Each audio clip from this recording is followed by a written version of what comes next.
Bonjour à tous et bienvenue, vous regardez l'autre direct et aujourd'hui on continue de s'intéresser au débrief des élections municipales et aussi on tire un peu des plans sur la comète du Grand Lyon. Alors aujourd'hui on reçoit Jean-Paul Brett, bonjour. Bonjour. Alors vous êtes maire socialiste de Villeurbanne, réélu au second tour pour un troisième mandat avec un peu plus de 45% des voix.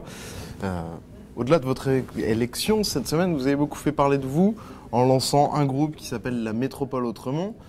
Qui est un groupe qui va réunir les élus socialistes, élus au Grand Lyon et à la future métropole. Et vous ne siégerez pas dans le groupe PS comme c'est traditionnellement le cas.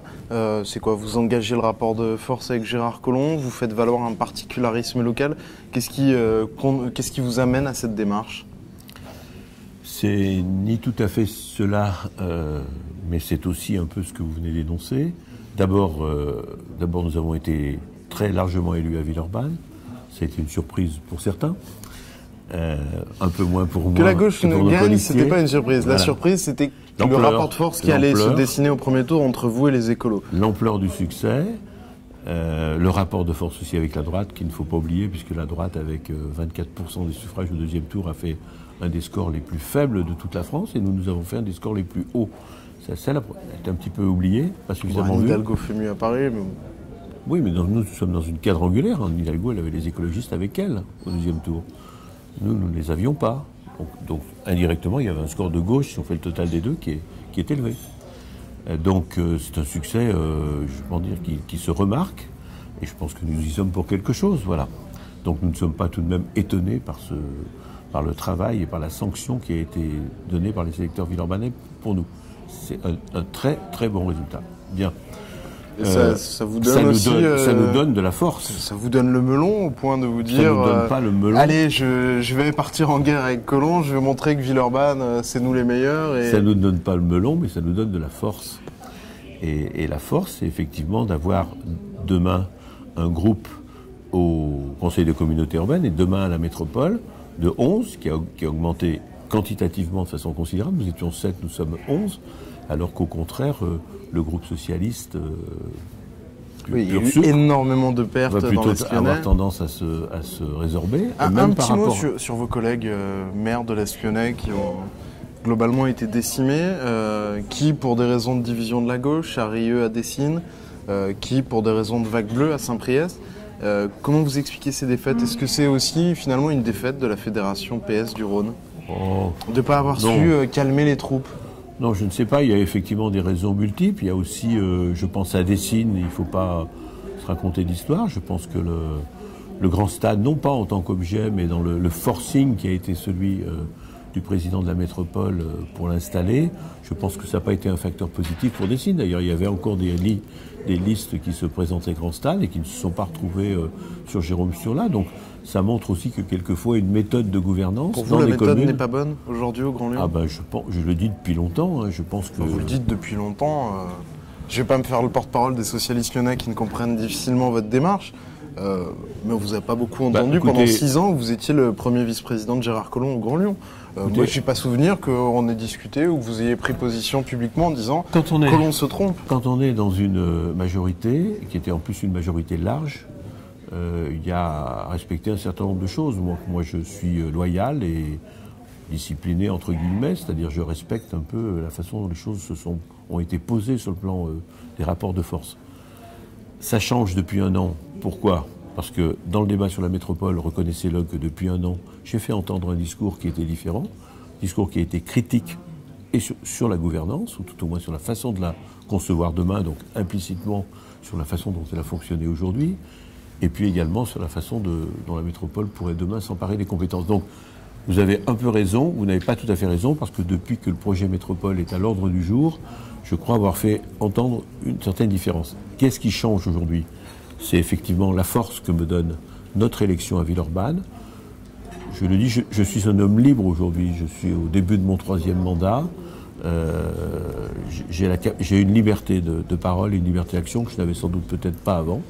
Ça me rend plus fort et ça me rend capable de dire un certain nombre de choses qui ne vont pas bien, et surtout dont je souhaiterais qu'elle aille mieux. Voilà. À part le Grand Stade, vous voyez d'autres projets qui seraient symboliques d'une mauvaise gouvernance au Grand Lyon?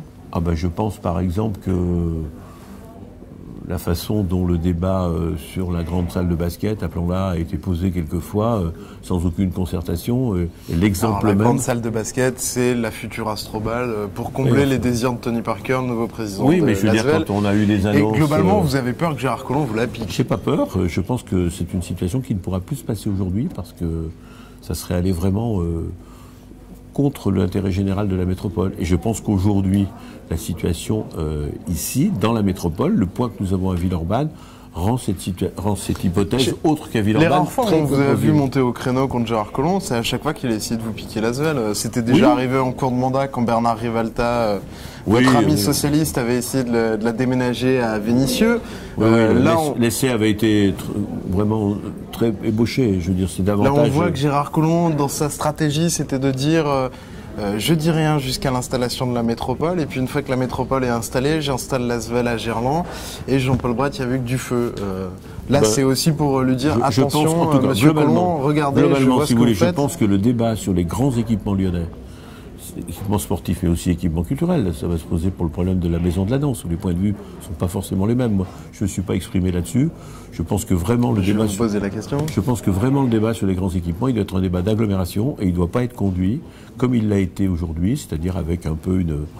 On dit c'est ça, et puis derrière, les groupes et les personnes, notamment de la majorité, sont obligés ou sont conduits à se ranger derrière. Donc je pense que...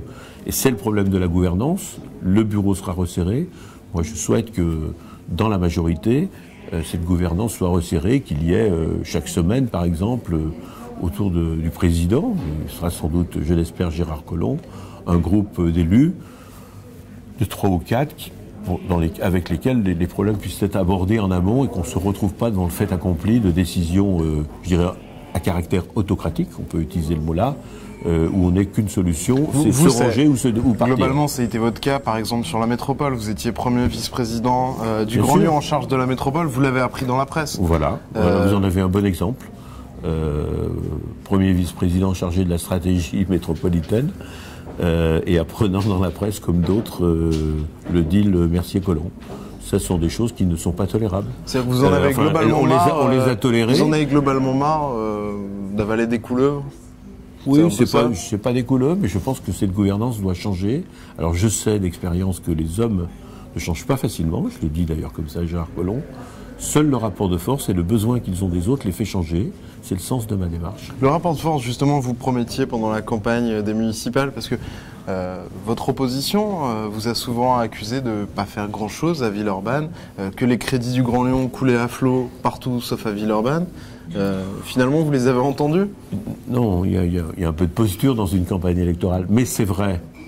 Mais je peux le dire davantage maintenant qu'hier, sans pour autant mentir ou me renier, que la répartition des crédits, notamment des crédits d'investissement, ceux liés à des grandes opérations, mais aussi à la voirie, à des opérations plus ordinaires, ont été très inégalement répartis pendant ce deuxième mandat, moins qu'au premier d'ailleurs, où les choses avaient été engagées de façon plus sereine et plus équilibrée, et que quand on fait les comptes, on voit bien qu'une partie de ces, par exemple, ce qui était polarisé sur Lyon, ce que j'appelle le lyonocentrisme, a fonctionné, et il a fonctionné d'une manière tout à fait excessive. Qu'est-ce que vous réclamez pour votre ville? Qu'est-ce que vous revendiquez? Vous dites, on est 11 conseillers communautaires, on pèse tant, qu'est-ce que je veux? Nous allons, j'espère, en discuter, mais globalement, je ne vais pas tout de suite me polariser sur tel ou tel équipement. Vous ne voulez pas que la ligne de métro à l'ouest se fasse avant que le problème C3 ait été réglé? Vous voulez dire comme ça. Je veux, par exemple, que sur les transports en commun, ça ne soit pas ce qui s'est passé pendant la campagne, un débat lyonno-lyonnais, à toi mon métro ici, à toi mon métro là. Je pense qu'il y a déjà un certain nombre de lignes qui sont inscrites depuis longtemps dans des plans de déplacement de transport. C'est la ligne C1, mais je pense que là-dessus, les choses vont avancer maintenant. Gérard Collomb a même dit ici que c'était sa priorité, donc j'entends ça avec plaisir. Il y a un point de blocage sur les transports aussi avec Bernard Rivalta, le président du Citral, qui est votre ennemi intime depuis une vingtaine d'années, on va dire. Disons qu'on a eu souvent des points de désaccord dans la façon de faire, notamment, et dans aussi... Si Gérard Collomb est réélu, il l'a dit, il garde Bernard Rivalta au Citral. Est-ce que du coup, ça pourrait obérer les chances de réussite du projet à Villeurbanne? Je ne veux pas faire un problème de personne, ce n'est pas une bonne façon d'avancer.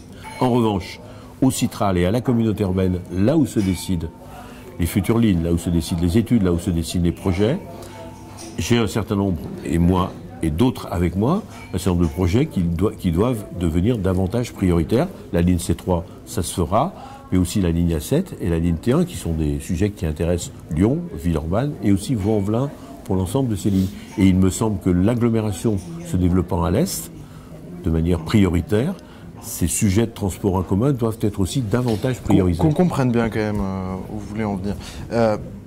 Si on réfléchit là, Gérard Collomb est en train d'essayer de démarcher les maires Synergie qui vont... les maires Synergie, le candidat qu'ils soutiendront à la présidence du Grand Lyon sera le président du Grand Lyon puisqu'ils sont un groupe charnière. Donc Gérard Collomb va leur proposer des postes. Vous, ce que vous essayez de faire, c'est quoi? C'est de vous faire entendre avant que Gérard Collomb se mette d'accord avec Synergie et qu'il ne vous reste plus que les miettes.